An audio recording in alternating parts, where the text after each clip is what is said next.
시청자 여러분, 안녕하세요. 저희가 오늘도 이틀 연속 엄청 특별한 게스트를 모셨습니다. 바로 보이시죠? 권익위와 방통위에서 민주당에 맞서서 앞장서 싸우신 분. 그리고 지금은 울산이라는, 이게 보수의 중심 지역인데 여기 이상한 놈이 하나 가 있어요. 그 김상욱의 뿌리를 뽑아내고 울산을 탈환해야 될 막중한 임무를 부여받은 김태규 전 방통위 부위원장님과 함께 하겠습니다. 위원장님 안녕하세요. 네, 반갑습니다. 여러분 반갑습니다. 네, 먼저 저희 멸콩TV 처음 출연이신데 예. 시청자분들께 인사 한번 부탁드립니다. 멸콩TV 시청자분들 여러분 반갑습니다. 사실은 나오고 싶었는데 언제쯤 안 불러주시나 이러고 있었습니다. 이러고 있었는데 오늘 또 이렇게 불러주셔서 너무 영광이고요. 또 좋은 시간 이렇게 우리 또 정말 오히려 제가 정말 축하를 드려야 되는 부위원장님 되셔가지고 네, 네. 우리 장희찬 부위원장님하고 같이 귀한 시간 함께 할 수 있어서 너무 좋습니다. 여러분들 정말 반갑습니다. 그러니까 저희가 일부러 의도했던 건 아닌데 예. 이번 주 주말 특집 인터뷰가 예. 토요일은 이진숙 방통위원장님 예. 또 일요일은 우리 김태규 부위원장님 모시게 되었는데요. 지금은 이제 전 방통위 부위원장, 권익위 부위원장보다 이제는 울산 남구갑 당협위원장님이신 거잖아요. 예, 맞습니다. 그 많은 분들이 아직은 모르실 수도 있는데 지금 현재 울산에서 다른 사람도 아니라 그 김상욱 예. 여러분 김상욱은 다 아시죠? 그 김상욱의 지역구에 가서 당협위원장이 되셨는데 예. 좀 어떠세요? 정치인으로 변신해서 살아보니까 좀 옛날에 판사하시고 공직 생활하실 때랑은 다른 게 맞나요?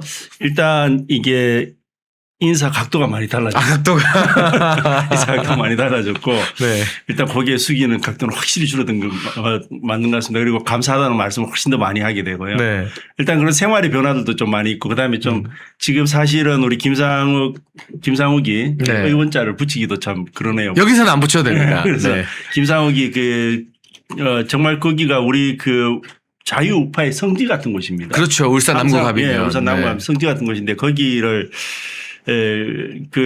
정말 당에서 어떻게 보면 큰 시혜를 베푼 거거든요. 거기를 그렇게 시혜를 베풀고 정치적으로 크게 울산에 인지도도 없고 울산에 연고도 없는 사람을 그런 자리에 공천을 줘서 국회의원까지 만들어줬는데 본인 스스로 그 자리를 버리고 신의도 저버리고 당에 대한 신의도 저버리고 그렇게 가버리죠. 그래서 사실은 그런 자리를 좀 이렇게 이제 정화해야 되는 거 아니냐. 그럼요. 네. 내가 그 역할은 좀 할 수 있겠다.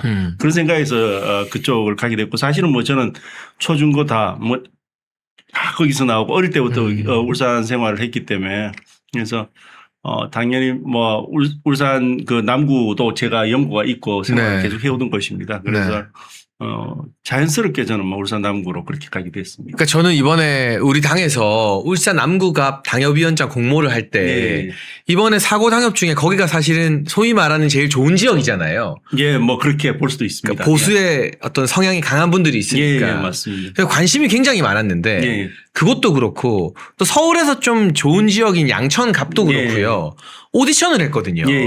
그러니까 저는 장동혁 대표나 지도부가 제가 옆에서 보면서도 참 대단하다 느끼는 게 보통 당 대표 되고 지도부 되면 그런 좋은 지역에는 그냥 내 사람 갖다 꽂고 싶거든요. 그러니까요.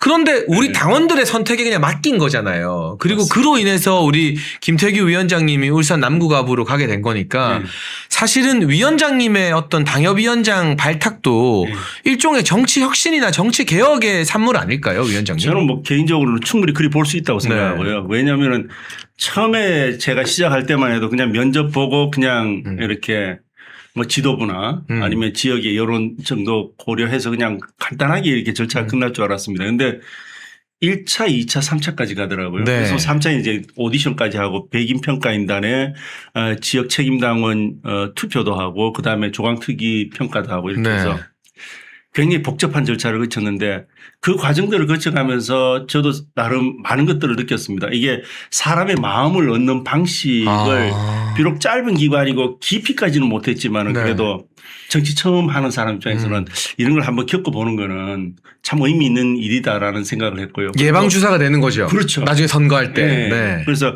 그런 의미도 있고 내 개인적으로는 이제 그런 경험치를 쌓았다는 의미가 있고 또 이 전체 절차 자체를 놓고 봐도 당원들 의중이 반영이 충분히 되고 또 당성도 제대로 평가하고 당의 기여도도 평가를 해서 그러한 것들을 굉장히 객관적인 데이터로 주관적인 어떤 그 당 지도부의 의지가 아닌 객관적인 데이터로 평가를 하고 선발한 것이라서 저는 굉장히 잘된 절차였다. 그리고 그 절차에서 제가 선택받을 수 있었던 것도 굉장히 영광스러운 일이다. 저는 그렇게 생각하고 있습니다. 그 사실은 모든 당 대표들이 자기 사람 꼽기 시작하면서 사단이 일어났는데 맞습니다. 사실 그 김상욱이도 울산에서 국회의원 된 게 경선에서 이겨서 후보가 된 게 아니잖아요. 예, 맞습니다. 그냥 국민 추천제라는 말도 안 되는 제도로 그냥 갖다 꽂아준 거거든요.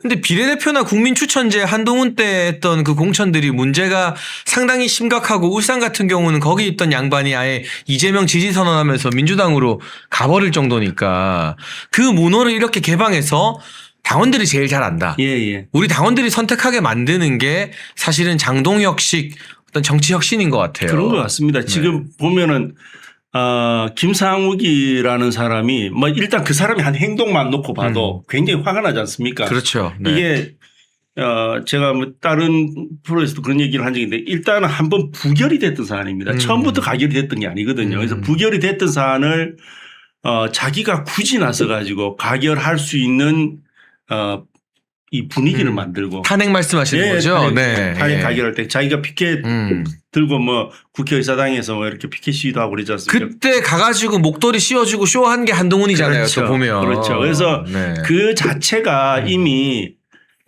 대통령 탄핵이라는 결과를 초래하는데 결정적으로 기여를 했다. 그리고 시민들은 울산 시민들은 정치적으로 굉장히 이렇게 좀 선택을 잘하고 굉장히 좀 이렇게 정치적인 의식이 뛰어난 분들인데 그러한 분들의 선택을 해 줬는데도 불구하고 그자가 가서 그런 식으로 당에 기대하고 져버리고 그다음에 울산 시민들의 기대도 져버리고 그렇게 해서 결국 대통령 탄핵이라는 결과까지 만들어내는 부분에 대해서는 일단은 뭐 다른 걸 다 떠나서 그 결과는 이미 나와 있는 거고 분노가 일죠.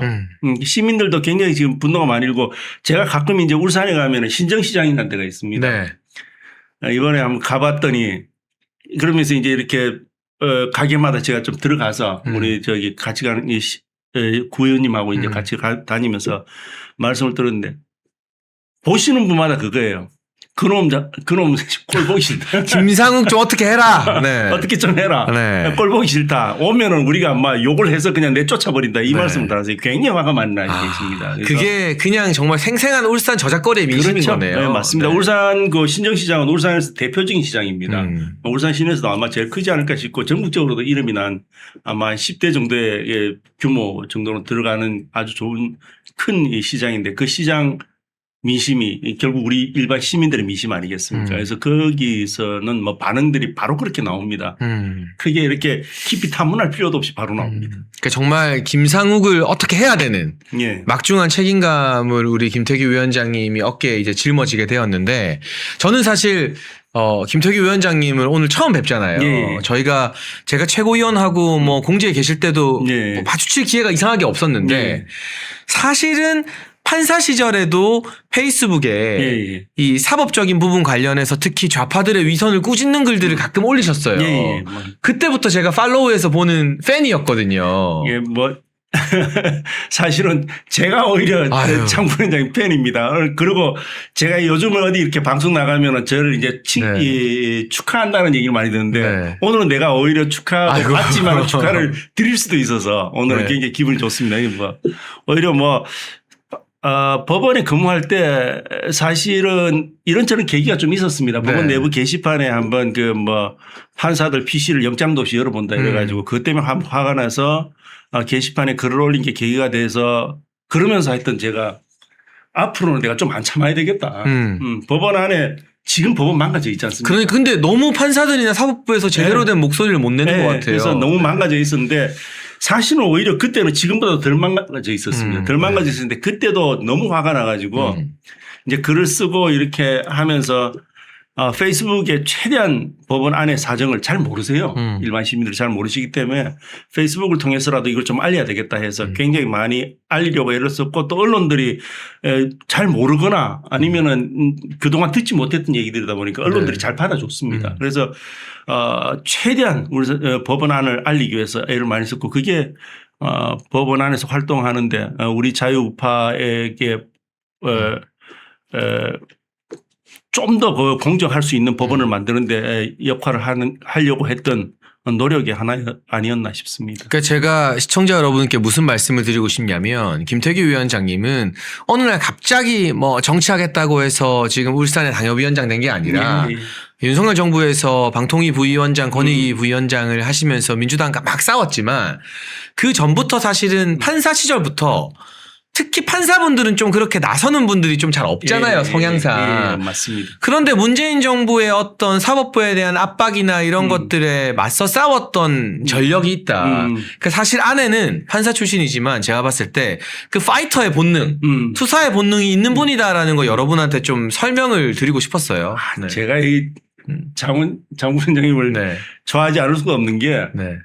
사실은 이렇게 되게 저를 만나고 이렇게 말씀 주시는 분들 오면 이제 그 방통위 때 네. 국회에서 이제 그 최민희 위원장하고 붙었을 때, 네. 이제 그 얘기를 주로 하시면서 그것이 이제 저에 대한 기억이 전부 다세요. 근데 네, 네. 사실은 제가 법원 안에서 이렇게 싸웠던 내용이나 아니면은 권익위 때도 사실은 그때 제가 권익위 부위원장으로 가자마자 전현희 위원장이 그러니까요. 위원장 네. 자리에 있었습니다. 그래서 계속 위원장하고 부위원장 사이에 충돌이 일어날 수밖에 없었거든요. 그래서 그런 히스토리가 사실은 더 깊게 배어 있습니다. 근데 이제 대개는 표면적으로 언론에 많이 노출된 거는 이제 방통위 시절이다 보니까 그 부분이 상당히 묻혀 있는데 그 부분까지 이렇게 발군을 해서 저한테 이렇게 말씀을 아이고. 주시는 분은 우리 장 부위원장밖에 없으신 것 같습니다. 그러니까 저는 세종시에 있는 권익위에 제가 시위하러 한번 갔었거든요. 예, 예. 청년들 데리고 전현희 물러나라고. 아, 그러셨군요. 그때 막 예, 기사도 나오고 했었는데 예. 그래서 제가 잠깐 사적인 이야기로 한번 빠지면 예. 이번에 당협위원장 공모할 때 예.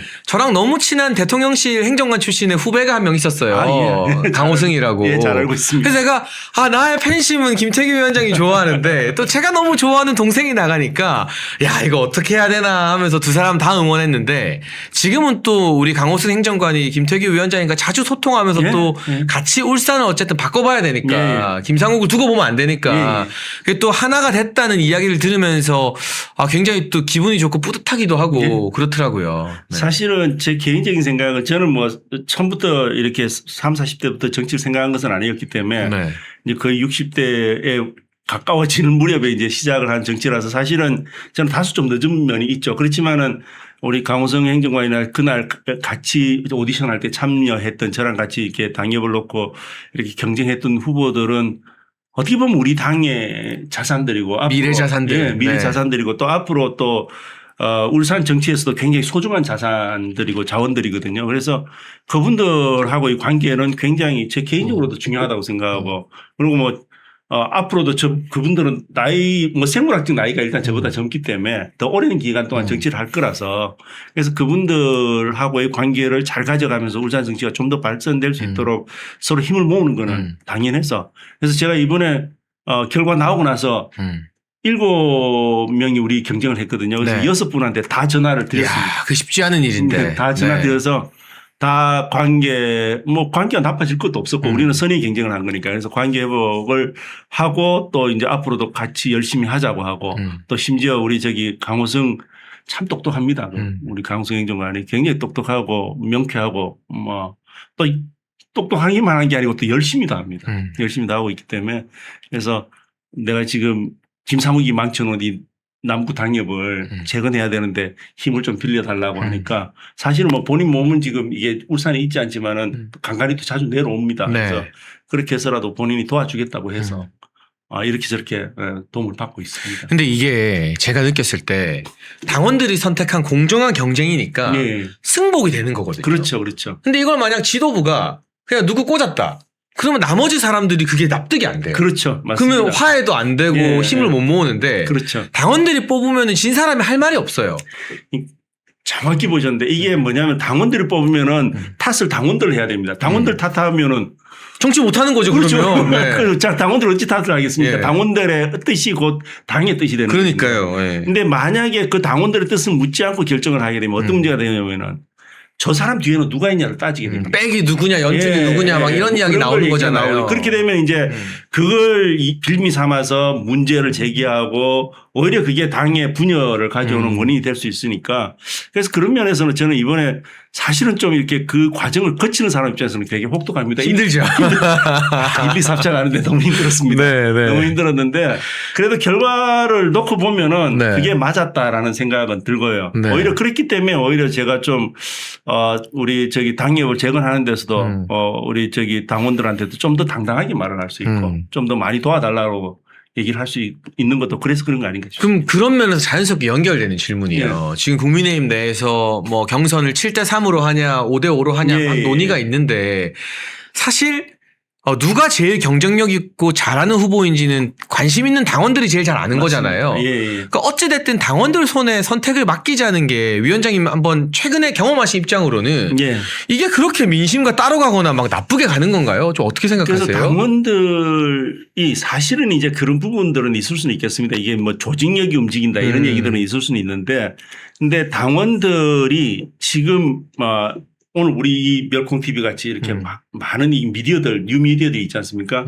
이런 뉴 미디어나 아니면 언론을 통해서 굉장히 이게 생각하는 수준들이 높으십니다. 네. 높으시고 하기 때문에 다소 그런 조직적인 어떤 이렇게 표나 아니면은 이런 조직적인 움직임들이 공정한 룰을 깰 수 있을런지 모르겠지만 기본적으로는 우리 당원들이 현명하게 잘 판단하고 계십니다. 그래서 당원들 입장을 충분히 반영해서 하는 게 명분도 좋고 또 장원들의 선택도 바람직하게 이루어지기 때문에 그래서 일정 부분 뭐 당원들의 의사만 가지고는 너무 이렇게 이렇게 한쪽으로 치우친 거 아니냐. 대중의 의중을 제대로 담아내지 못하는 것이 아니냐라는 문제 제기는 있을 수 있지만은 그래도 기본적인 비중은 당원들에게 더 가는 것이 당의 기본 정당 제도예요. 그렇죠. 취지에 네. 맞는 거 아닌가. 더군다나 지금 장동혁 지도부에서 100만 당원을 넘어서 110만 책임 당원으로 나아가고 있고 그리고 저는 어떤 생각 드냐면 제가 아까 우리 김태규 위원장님 뭐 권익위 시절 판사 시절부터 기억하는 것처럼 그런 거 제일 잘 알고 관심 있는 사람들이 당원들이거든요. 네, 맞습니다. 그래서 이 후보가 진짜인지 가짜인지 나중에 뽑아놨더니 김상욱처럼 배신할지 안 할지는 당원들이 제일 잘 알아요. 만약에 울산 남구갑을 경선했으면 김상욱이 국회의원 못 됐어요. 안 됐겠죠. 아마 그때 제가 듣기로는 여론조사에서도 거의 뭐 꼴찌 정도 아니었나 이런 얘기들이 돌더라고요. 근데 그거를 한동훈이가 뭐 젊어서인지 뭔지 모르겠지만 어거지로 국민 추천으로 갖다 놓으니까 이런 사단이 발생하는 건데 이 위원장님께서 이번에 당협 위원장 되신 것도 그렇고 우리 당을 가장 사랑하는 당원들의 선택을 확대하는 게 제일 좋은 정치 개혁 방안이 아닌가 그런 생각이 많이 드네요. 저는 뭐 거기서 좀 더해서 한 말씀 더 드리고 싶은 거는 이런 부분입니다. 지금 국민들 그러니까 중도 표심이나 아니면 국민들의 의사라는 얘기들을 많이 하시는데 그 말씀을 전혀 뭐 제가 경시하자는 것은 아니고요. 그건 좋은데 기본적으로는 국민들의 의중은 그겁니다. 정당 제도를 두는 이유가 정당에게 어느 정당에게 뭔가를 맡겨서 니네들 우리를 한번 이끌어봐 잘 안내를 해봐 이거거든요. 근데 안내하는 사람이 그러면 소신을 가지고 자기가 좀 더 길을 잘 아니까 정치를 좀 더 잘 아니까 그 사람들이 소신을 가지고 자기 가치관을 가지고 밀고 나갈 수 있어야 되거든요. 정당이라는 건 그런 역할이 돼야지 제대로 된 정당 정치를 할 수 있거든요. 그렇죠. 그래서 그러한 정당의 의지가 오히려 끌고 나가면서 잘 안내를 하면서 국민들을 그쪽으로 유도를 해야 되는데 그걸 안 하고 오히려 국민들 눈치만 계속 보면서 국민들 기분만 맞추려고 하고 진짜 바른 길을 못 찾아간다 그러면은 가이드로 치면은 그게 최악의 가이드가 되는 겁니다. 그래서 가이드가 오히려 때로는 왜냐하면 자기가 그 길에 대한 정보를 더 많이 가지고 있으니까 이리로 가시는 게 낫습니다라고 알려줄 수 있을 정도의 어떤 당당함이 있어야 되고 그 당당함은 결국 정당 정치에서는 당원들로부터 나온다. 그래서 제 생각에는 그런 취지에서라도 당원들의 의중을 물어서 하는 것이 좀 더 많이 물어서 하는 것이 맞지 않겠나라는 생각을 했습니다. 그러니까 당원들을 믿고 맡겨도 된다. 당원들한테 맡겼더니 김태규 위원장 같은 누가 봐도 잘 싸우는 그리고 지난 어떤 몇 년의 오랜 삶으로 증명한 사람을 뽑지 않습니까? 저는 당원 비율을 높이면 안 된다 뭐다 하는 게 사실은 당원들의 지성에 대한 폄하라고 생각을 하거든요. 그런 점에서 좀 살아있는 산 증인이다. 당원들의 선택이 옳다는 거 보여주는 그런 생각이 들고요. 잠깐 과거로 돌아가서 판사 시절에 그 부당한 어떤 사법부에 대한 압박에 대해서 맞서 싸우고 윤석열 정부에서는 권익위와 이 방통위를 거쳤잖아요. 예, 예. 그때 권익위와 방통위를 거치면서 민주당과 직접 맞서 싸우면서 느꼈던 어떤 일화나 뭐 에피소드 중에 가장 기억에 남거나 이거는 좀 국민들이 알았으면 좋겠다는 게 있을까요, 위원장님? 제가 오늘 네. 제가 오전에 그 대자유총 네. 유튜버 연합 거기 행사를 갔는데 영상을 하나 보여주세요. 네. 보여주시는데 그 최수진 의원께서 오늘 저 오늘 무슨 상을 하나 타셨습니다. 네. 타셨는데 최수진 의원이 이렇게 과방에서 이렇게 발표를 하고 있는데 항상 여지없이 등장하는 우리 최민희 그 사람이 뭐라 그러냐니까 최수진 의원 말을 끊으면서 네. 내가 오늘 안 참는다 그랬죠 이러는 겁니다. 최민희가요? 네. 네. 그래서 아. 내 순간 바로 이렇게 제가 일성으로 튀어나오는 게 네. 저 사람이 참은 적이 있었던가.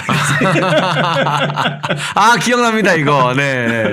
저 사람이 과연 참은 적이 있나. 네. 항상 먼저 반응하고 네. 단 한 번도 참은 적이 없었던 걸로 저는 기억을 하는데 네.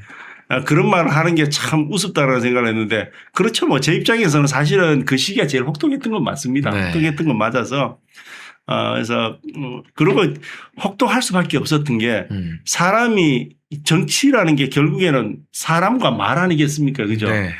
그리고 국회가 있는 이유가 뭡니까? 거기서 의사를 서로 교환하고 의사소통을 하면서 바른 답을 찾아내자는 것이 않습니까? 그렇죠. 근데 거기서 입을 다 막아버리고 회의 과정에서 전부 다 자기가 사전 검열해가지고 말을 막아버리니까 말 막고 말 못하게 하고는 뭐 이렇게 뭐 회의를 진행하겠다고 하니까 그게 제일 어처구니가 없지 않습니까? 그렇죠. 예, 그런 어처구니 없는 상황을 겪고 나니까 저도 뭐 말을 잘하지는 못하지만 어쨌거나 내 의견은 꼭 개진을 시키고 그걸 관철을 시키고 싶은 게 제 생각인데 네. 그걸 다 끊어버리고 온갖 좀 세게 폐악질을 부리니까 네.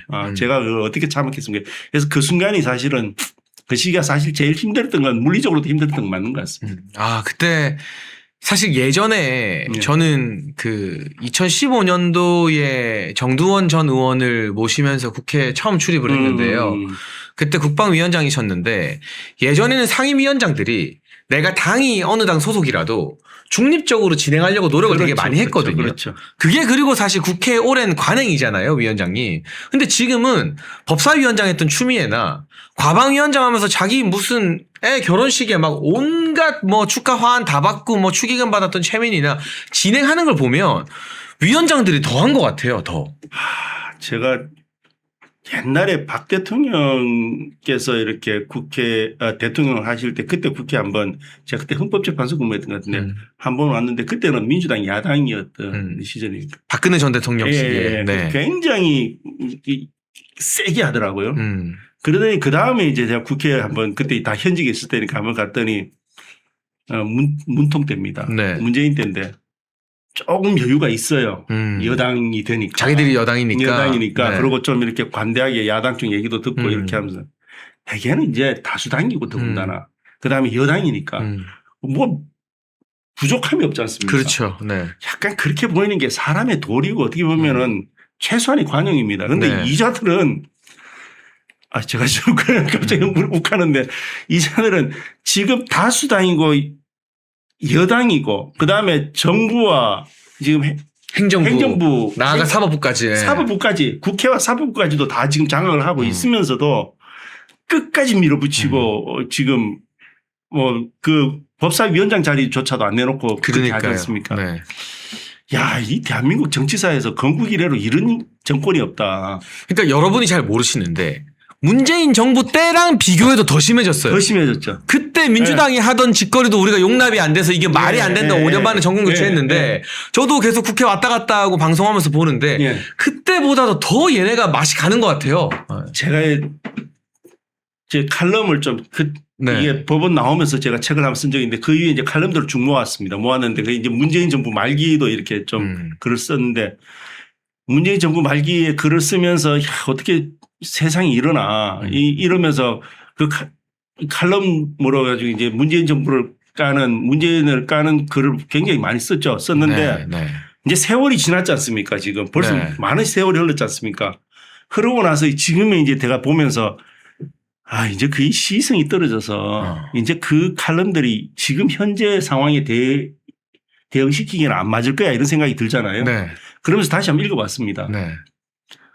오히려 더 맞더라고요. 그때 야당, 그 민주당을 비판했던 게 오히려 지금 더 그런 비판이 필요한 시대가 되어버렸다. 그때 쓴 칼럼이 지금도 그대로 적용이 되는 거예요. 오히려 더 세게 써줘야 되는 거예요, 네. 지금.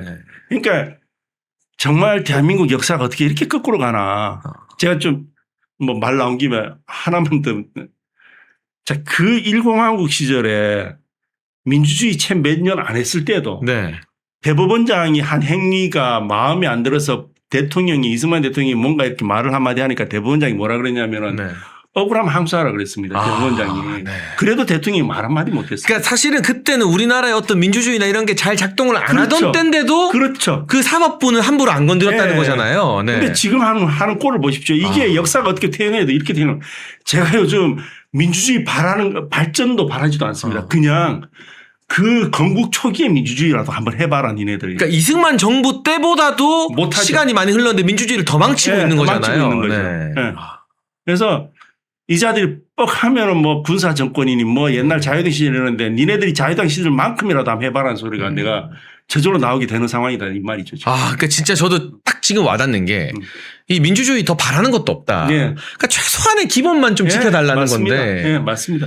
지금 딱 제가 오늘 오전에만 해도 지금 자유 유튜브 청년합 그 대회 갔다 왔는데 어디 지금 그 유튜브 잡자는 법이거든요. 네. 정보통신망법 그거 개정했는데 그걸 가지고 지금 뭐 가짜뉴스 자기들 그게 가짜뉴스겠습니까? 자기들한테 불편한 뉴스겠죠.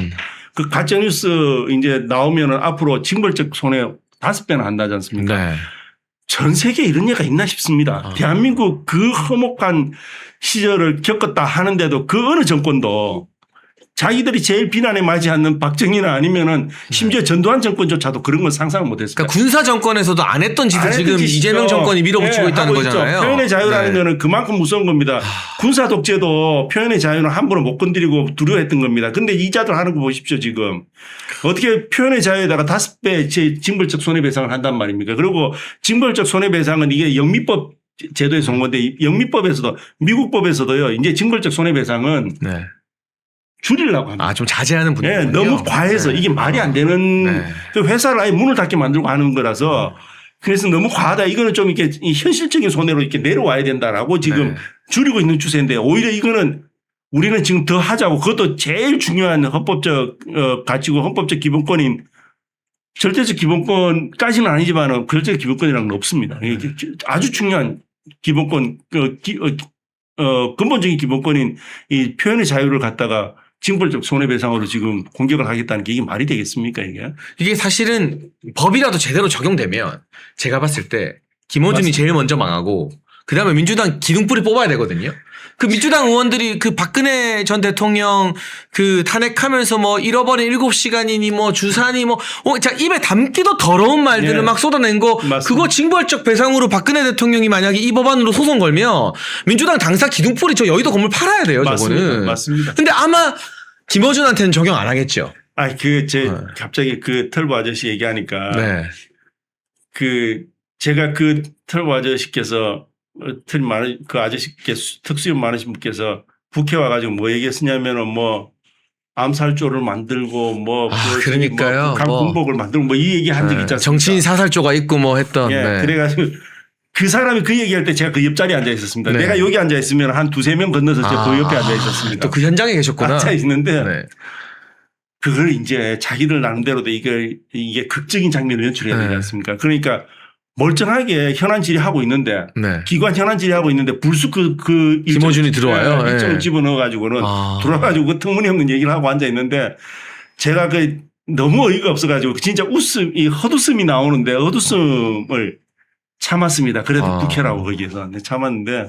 근데 그랬다가 자기들도 이거 듣다 너무 이상하니까 약간 부적절한 것 같다라서 발을 살짝 뺐잖아요. 오죽하면. 뺐는데 그 자기들이 이제 법적으로 이제 문제가 될 것 같으니까 위원장은 살짝 이렇게 빼는 식으로 이렇게 신용을 했는데 그 옆에 앉아 있는 민주당 그 국회의원들은 그걸 진지한 표정으로 듣고 앉아 있고. 진지한 표정을 짓는 거죠. 자기들이 속으로 자기들이 생각해도 말이 안 되지 않습니까? 근데 지금 특검 수사나 재판에 그 이야기는 이런 방구도 안 나와요. 안 나오죠. 네. 그러니까 이게 극적인 장면을 만들어야 되니까 너무 연기를 하는 거죠. 그러니까 너무 진지한 표정을 짓는데 그냥 보고 있으면서 저 사람들이 대한민국을 지도하고 정치 지도자라고 저기 앉아가 있다는 것 자체가 참 대한민국의 불행이고 슬픕니다. 이런 생각을 했죠. 근데 놀라운 거는 그걸 또 믿어가지고 난리를 친 양반이 우리 국민의힘 안에도 있었다는 거.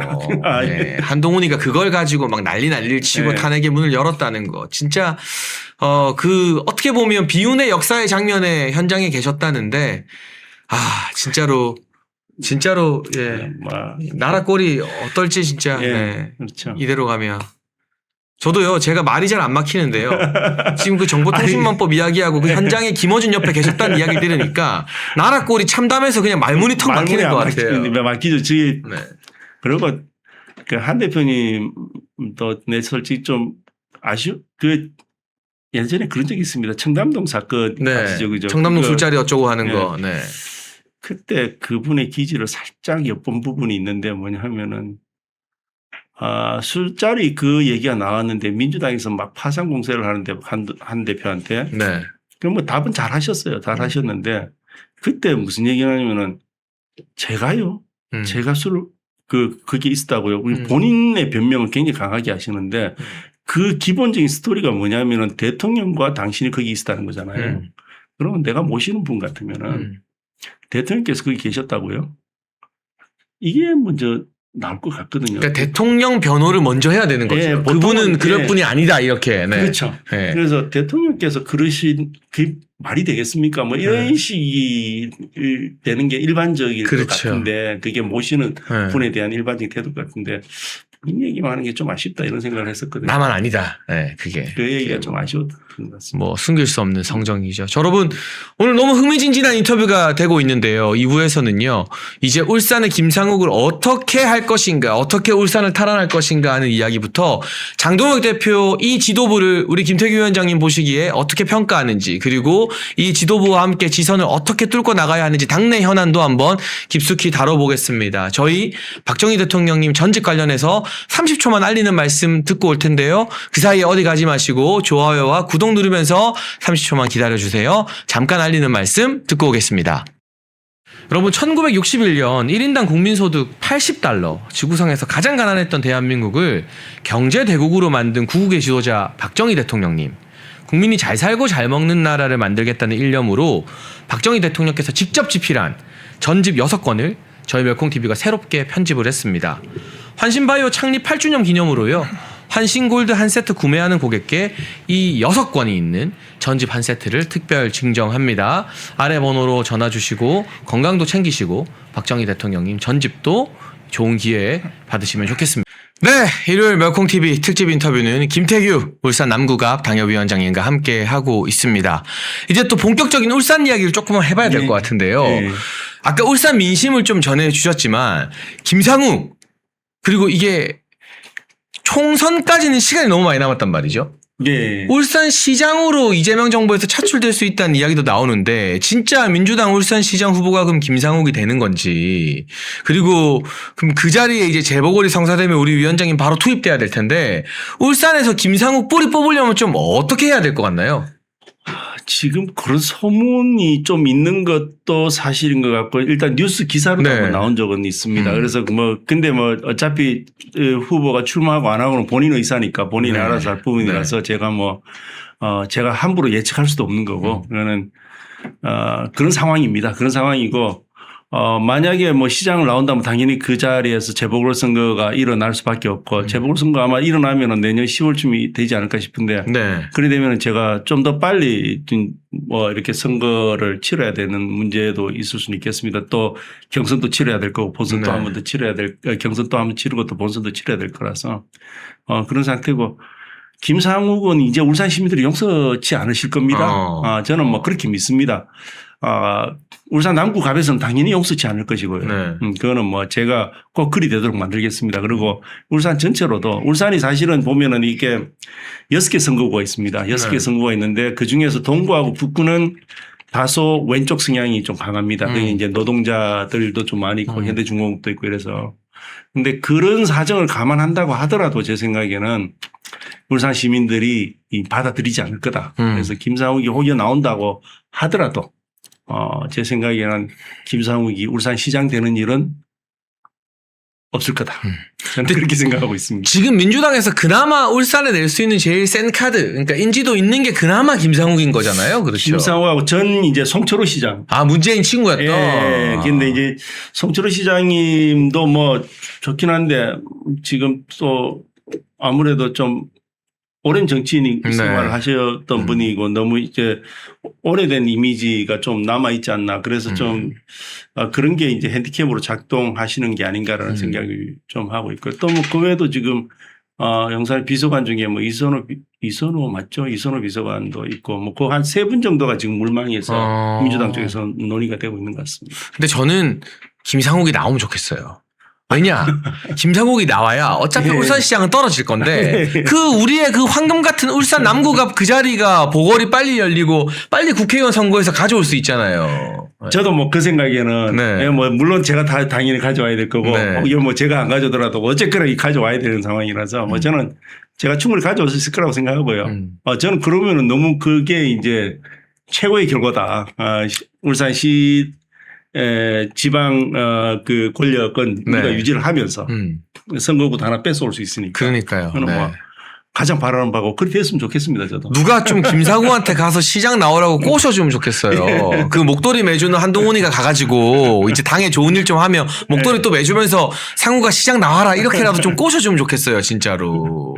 그 국회의원직 배지를 2년을 더 봐야 된다 생각하면 깝깝합니다. 우리 하도 이렇게 아까 신정시장 얘기했는데 하도 신정시장이나 이럴 때 돼서 너무 이렇게 거칠게 주민들이 항의를 하시니까 때로는 뭐 경찰들 보호도 받고 나타난다는 소문도 들리고 그래요? 모르겠습니다. 네. 뭐 하여튼 굉장히 불편해 하고 또 와서 본인도 지내기가 좀 여의치가 않은 것 같긴 합니다. 옛날에 그 탄핵 국면 때 김상욱이 언론 인터뷰에 스스로 말했어요. 자기는 울산 다니면 못 다닌다고 길에. 예, 시민들의 항의를 너무 받으니까. 본인 스스로 알고 있는 거 맞고 지금 그게 크게 뭐 달라지지도 않았습니다. 그 상황이. 근데 그게 민심이고 울산 국회의원이면 그 울산의 민심을 따라서 행동해야 되는 거잖아요. 맞습니다. 나 잘났다고 행동하는 게 아니라. 지금 저도 이제 제가 제 나름대로는 이게 시민들에게 충분히 이제 나의 정체성이나 아니면은 나의 투쟁성에 대해서 검증을 받았다라고 생각하는데 얼마나 그 충격이 크셨는지 요즘 저한테까지 와서 너는 안 그럴 거지. 너 또 제2의 김상욱 되는 거 아니지 하는 너무 상처가 많으니까.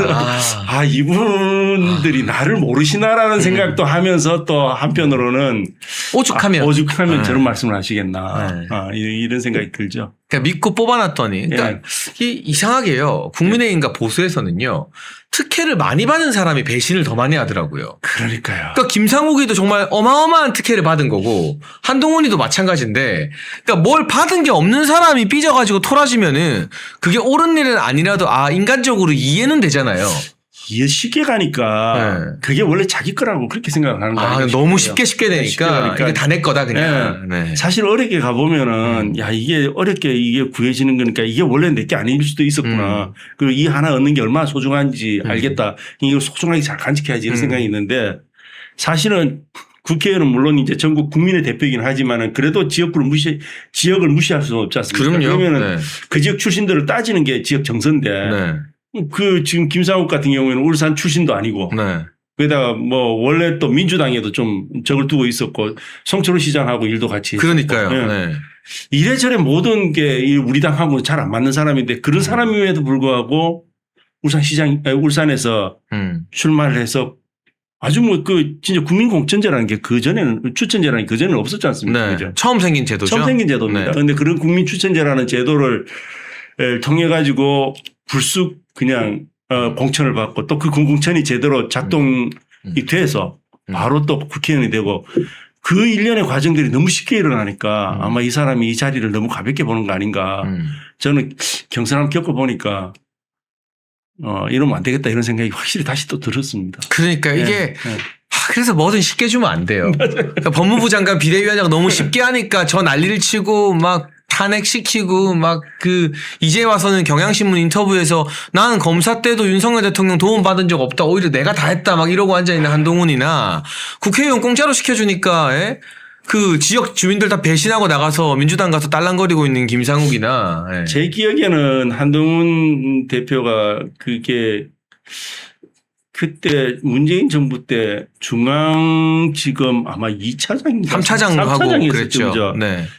3차장은 검사장이 아닐 수도 있습니다. 검사장이 맞을 수도 있는데 아닐 수도 있습니다. 부산도 보면 1, 2차장이 있는데 2차장은 검사장이 아니고 그랬었거든요. 그래서 그만한 분이 이게 사실은 보면은 검사장에서 뭐 그게 검사장이라 하더라도 고검장 뛰어넘고 총장 뛰어넘고 본부장관 가요. 불가능한 일이죠, 사실은. 그 정도의 이 초고수 이 승진을 하는 게 등용은 네. 그래서 쉽지 않은데 그래서 좀 그런 것들도 좀 너무 급하게 간 거 아닌가 싶은 아쉬움도 오히려 그게 또 그분한테는 또 독이 됐죠. 독이 된 네. 거 아닌가 싶은 생각도 좀 들긴 듭니다. 근데 고마운 줄 모르고 내가 잘나서 간 거라잖아요. 난 도움 받은 적 없고 뭐 사단 아니다 뭐 이러고 앉아 있는데. 예. 아무튼 울산의 문제. 김상욱이 울산시장 나와라. 우리가 김상욱 기사에서 여러분 선풀 달기 운동이라도 해야겠어요. 우리가 정체를 숨기고 김상욱 울산시장 나오면 된다. 대환영 막 이렇게 선풀 달기 운동이라도 좀 해야 되는 거 내려가서 지금 아닌가. 선거 준비해야 되겠습니다. 그리고 너무나 중요한 게 전체 지방선거에서 이 장동혁 대표 중심으로 뭉쳐서 우리가 네. 이재명 정부한테 경고를 날리는 거잖아요. 또 위원장님 같은 경우도 서로 보궐이 안 생겨도 네.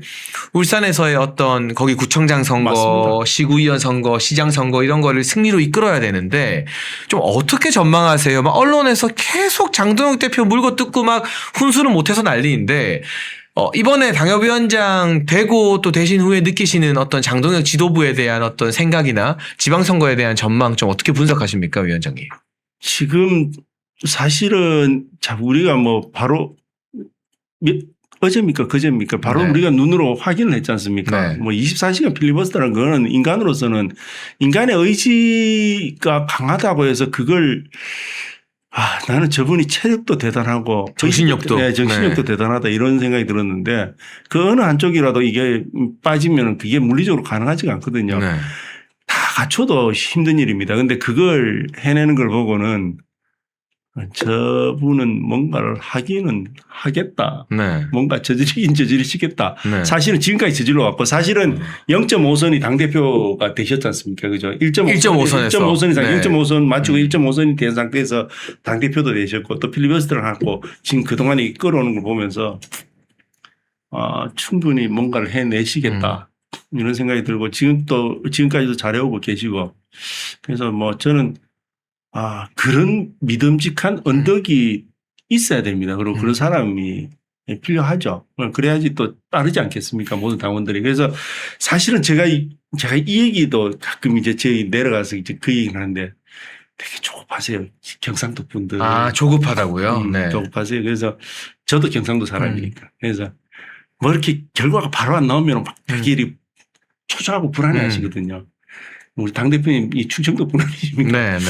아마 좀 초조하고 불안해 하거나 아니면 좀 이렇게 속도가 느리다라고 걱정하시는 분들이 있을 수는 있겠다 싶은데 아마 깊은 플랜이 있지 않겠나 싶고요. 예, 충청도 분들은 그 대신에 한 번 결정하면 옆에서 누가 뭐라 해도 안 흔들리고 그 뚝심 있게 헤쳐나가는 그 기질이 있잖아요. 네. 그래서 저도 이거 일을 해보니까 그렇습니다. 지금 사실은 뭐 지역에서 막 굉장히 많은 분들 뵈야 되고 이러는데 지금 뭐 조직 얼마나 망가뜨려 놨겠습니까? 네. 그 사람이. 그리고 그 사람 나가면서 이렇게 안에 이게 서로 또 이 구성원들 간에 또 갈등도 좀 있던 부분도 있고 이러다 보니까 굉장히 힘듭니다. 그래서 이걸 하나하나 이렇게 해나가다 보니까 뭔가 당장 이렇게 결과 같은 게 잘 안 보이니까 많이 답답해 하시는 것 같기도 해요. 근데 저도 좀 믿어주십시오. 우리 당협에 계신 분들 좀 믿어주시고 천천히 저도 순서대로 밟아갈 생각인데 뭐 우리 당대표께서도 그렇게 해가고 계신 거 아닌가. 저는 이번 조직을 해가면서 네. 오히려 좀 더 이해하게 됐습니다.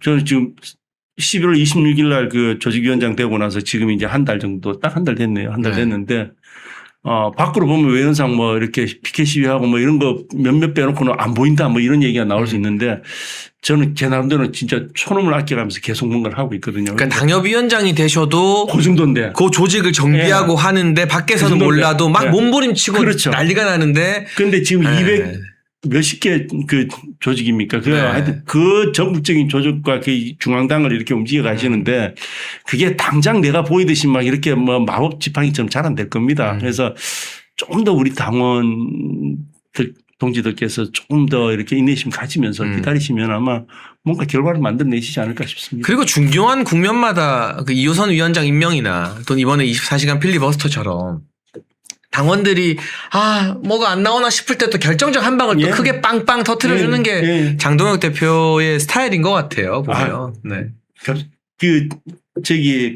제가 한번 그 대통령께 지난번에 한번 그 접견을 가셨지 않습니까? 네. 당대표께서. 그때도 그 전주에 한번 뵐 기회가 있었는데 네.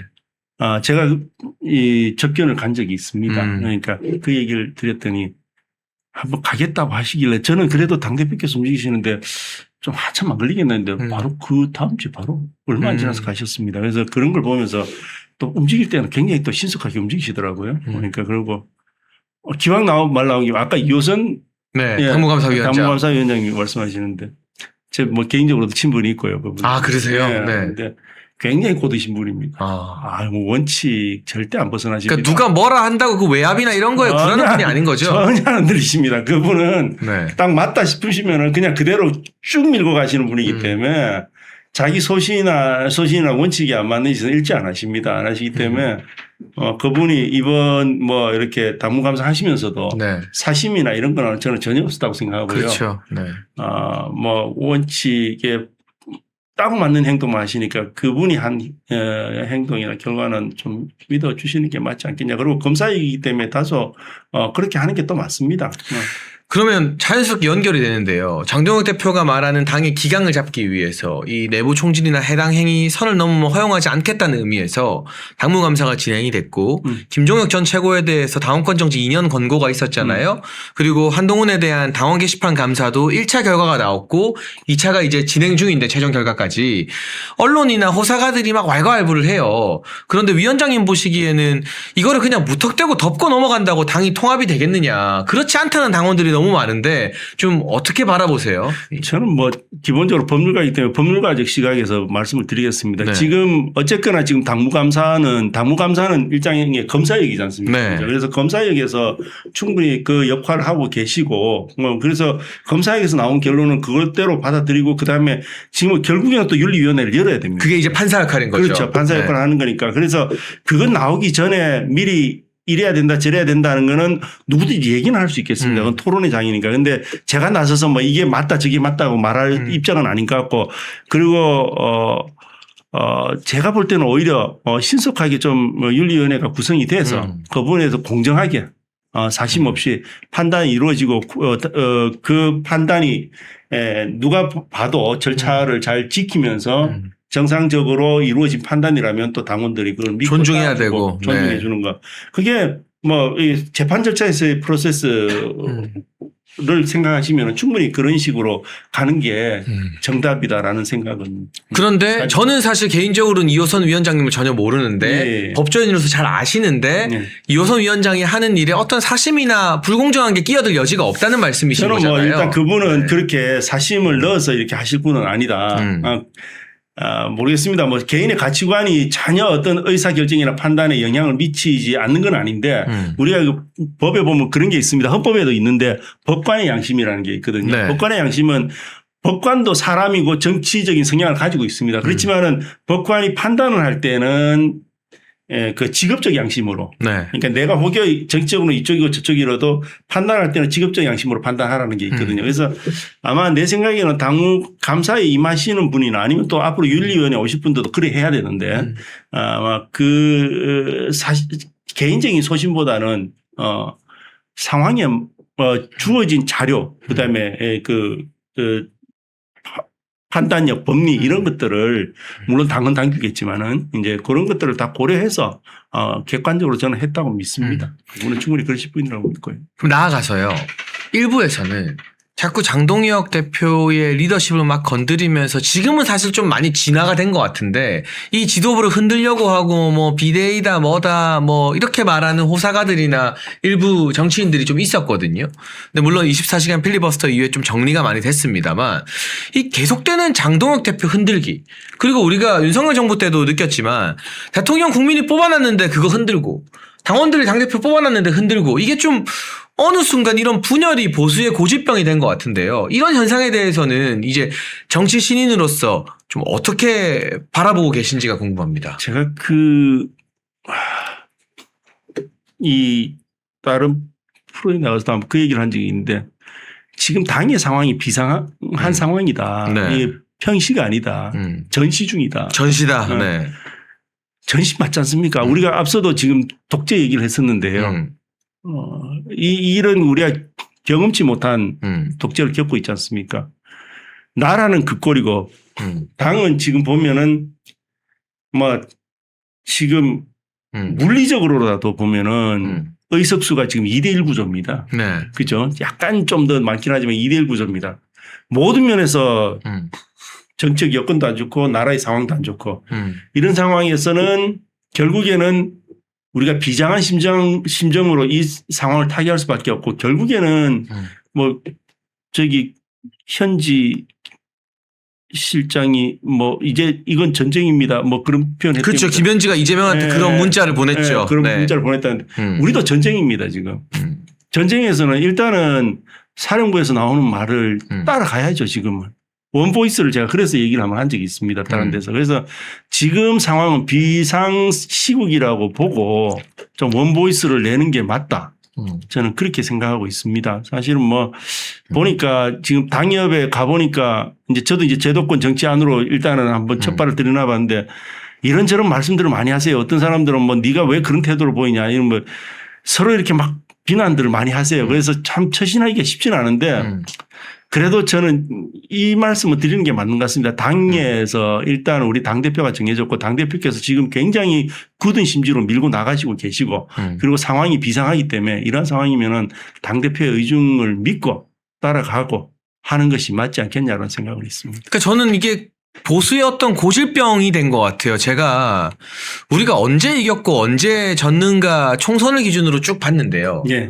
18대 총선 우리가 대승했잖아요. 맞습니다. 그때는 미우나 고우나 MB 이명박 전 대통령 중심으로 선거를 했고요. 예. 뭐 친박연대가 따로 떨어져 나갔지만 당 안에서는 확실했거든요.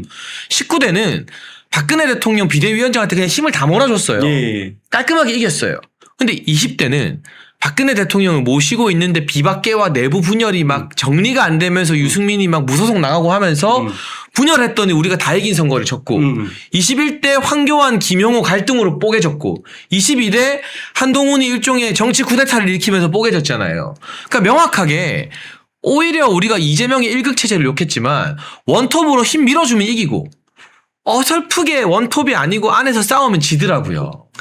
이게 지금 상황에서 뭐 이렇게 목소리를 뭐 지금 원보이스를 얘기했는데 서로 이렇게 방법을 찾고 그 과정 속에서 서로 잘못된 점이나 어떤 그 좀 이렇게 고쳐야 될 부분이 있으면 서로 이렇게 토론하고 교정해가는 과정까지 없애자는 건 아니지 않습니까? 그럼요. 그거는 네. 이제 충분히 가져가야 될 부분이고 그렇지만 어쨌거나 그러한 노력들을 통해서 우리가 추구하는 가치는 하나지 않습니까? 정권 재창출하고 국민들의 뜻 제대로 담아서 자유민주적 기본 질서 회복하는 그런 국가 만들자는 거지 않습니까? 그래서 그 대의만 생각한다면 지금은 그 대의를 위해서 정상적으로 이렇게 전열을 정비할 수 있는 그러한 그 전열에 자기도 함께 할 수 있는 그런 마음가짐으로 같이 해주는 게 맞다라는 생각입니다. 네, 위원장님도 제가 느끼기에는 예. 그 우리 김태규 위원장님의 어떤 스피커로서의 화력이나 이 관심도가 예.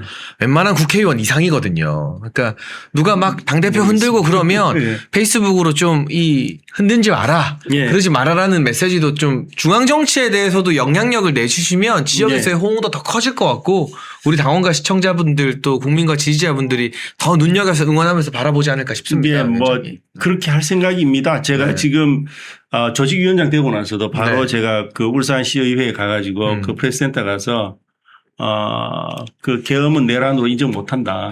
그리고 사과 못한다. 내가 국회에서도 사과 안 했다. 그 국회 야당, 그 당시 야당이죠. 이게 민주당 국회의원들, 그 많은 국회의원들이 나 잡고 과방위에서 사과하라, 내란 인정하라 했을 때 난 인정 못한다 했다. 나는 지금 그 태도에서 조금 더 변함이 없다. 얘기를 했었고, 그거는 법률가적 시각에서 볼 때도 그렇습니다. 그게 왜냐하면은 내란이라는 게 그렇게 함부로 이렇게 결정되는 것도 아니고 그리고 기본적으로 계엄의 요건은 대통령의 정권입니다. 대통령의 통칭이고 통치적 판단을 통해서 이루어지는 건데 그걸 그렇게 막 무작스럽게 정치적 목적으로 가지고만 이렇게 개념 정리를 하고 이렇게 규정 지으면 안 되죠. 안 되고 제가 이번에도 지금 이제 조직위원장이 됐고 그때는요. 이제 당협위원장이 됐지 않습니까? 네. 지난주 월요일에 당협위원장 최종적으로 최고위에서 승인을 해 주셨습니다. 축하드려요. 다시 한번. 네. 제가 이번 주네요. 이번 주에 이번 주 월요일에 해 주셨습니다. 그래서 다음 주 화요일에 제가 또 기자회견을 울산에서 할 생각입니다. 울산 지역에서 할 생각인데 그때도 뭐 저는 제 입장을 분명히 하고 지금 오늘 말씀 주신 그러한 취지대로 우리가 당 대표를 중심으로 해서 매진해 나가자. 그래서 이 독재 끝내자 빨리. 저는 항상 빨리 끝내자고 얘기하는 빨리 끝내야 됩니다. 그리고 우리는 이 독재 끝내는데 재판하면 됩니다. 재판 제기만 외치면 됩니다. 탄핵 절차 필요도 없습니다. 이재명 재판만 진행만 되면 끝나는 거잖아요. 그냥. 그렇죠. 네. 그래서 그렇게 하기 위해서 결국에는 무슨 그 왕도가 없습니다. 뭐 대단한 묘책이나 이런 게 있는 게 아니고 국민들을 한 분 한 분 설득시켜내고 국민들이 우리 소리 귀담아 듣기 시작하고 그렇게 해서 여론이 만들어지면은 그러면은 그리고 그 여론을 통해서 국민적 에너지가 만들어지면은 재판은 당연히 재개될 겁니다. 그리고 이재명 정권은 끝이 날 겁니다. 저들이 그게 무서우니까 지금 온갖 사법 시스템을 다 바꾸려고 들고 또 그 사법 시스템을 바꾸면서 생겨나는 이런저런 비판을 막으려고 또 입을 틀어 막으려고 또 법을 만들고 뭐 필리버스터도 제한하고 막 이렇게 유튜브 한테 징벌적 손해배상 얘기하고 하는 거 아니겠습니까? 그래서 저는 뭐 다음 주에도 그 얘기를 아마 하게 될 것 같습니다.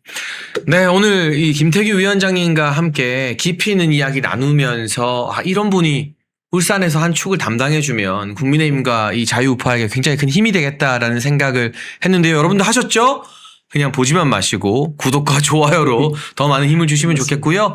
여러분 아시겠지만 저희가 멸콩천사라는 후원회를 만들었습니다. 행동하는 천사명이면 충분합니다. 010-9939-1144로 멸콩천사 문자 보내주시면 저희가 자세히 안내해드리고요.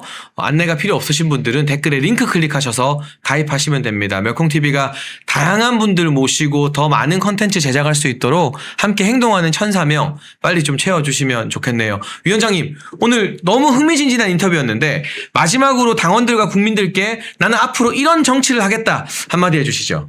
예, 뭐 이제 새로 시작하기 때문에 많이 배워야 됩니다. 많이 배워야 되는데 잘 배우겠습니다. 잘 배우고 그다음에 결국에는 제가 정치를 하는 목적을 잊지 않도록 계속 애를 쓰겠습니다. 사실 자리만 바랄 것 같았으면 국회의원이라는 자리만 좋을 것 같았으면 저도 일찍 정치를 시작했을지도 모르겠습니다. 그렇지만은 저는 그간의 역정 자체가 자유민주적 기본 질서라는 국가 시스템 이걸 지켜보자고 계속 얘기해왔던 것이고 그 과정 속에서 제가 정치까지 이런 것이기 때문에 이 정치 역시도 그 목적을 달성하는데 제대로 작동하는 하나의 수단이 될 수 있도록 그런 정치를 해보겠습니다. 예. 네, 여러분 판사 시절부터 자유민주주의 지키기 위해서 싸워왔던 이 파이터 본능이 있는 김태규 위원장님의 행보 많이 지켜봐 주시고요. 저희도 자주 모실 테니까요. 네, 자주 불러주십시오. 울산에서 김상욱 털어내는 것만큼 중요한 일이 또 뭐가 있겠습니까? 예, 맞습니다. 네, 김태규 위원장님과 멸콩TV 계속해서 함께하겠다는 말씀드립니다. 오늘 일요일인데도요. 늦게까지 봐주신 분들 진심으로 감사합니다. 시청해주신 분들 감사합니다. 우리 보수의 결집을 하기 위해서 멸콩TV가 멸콩천사라는 후원회를 만들었습니다. 1,004명이 함께하는 멸콩TV 공식 회원 캠페인입니다. 행동하는 1,004명만 모이면 보수의 목소리는 절대 쉽게 흔들리지 않습니다. 가입은 채팅창에 올려놓은 링크로 가능하고요. 어려우신 분들은 010-9939-1144 이 전화번호로 멸콩천사 문자 보내주시면 저희가 어떻게 가입하는지 안내를 드리도록 하겠습니다. 말이 아닌 참여로 행동으로 멸콩천사로 함께해 주시면 저희가 멸콩TV 제작하는데 정말 큰 힘이 될 것 같습니다.